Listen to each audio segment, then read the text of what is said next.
How safe is Palau for travel? Palau is an island country that is located within the eastern Pacific Ocean and consists of approximately 340 islands, which together with parts of Federated States of Micronesia form the western chain of Caroline Islands.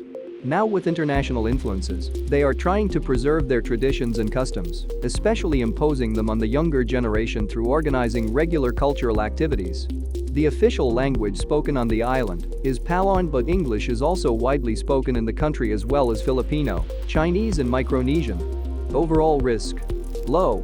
Overall, it is considered to be a safe destination for tourists.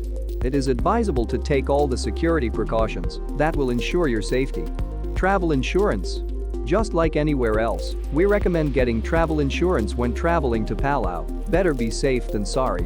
Word of caution: beware of pickpockets in crowded areas and tourist landmarks, and do not let your guard down just because you are feeling safe.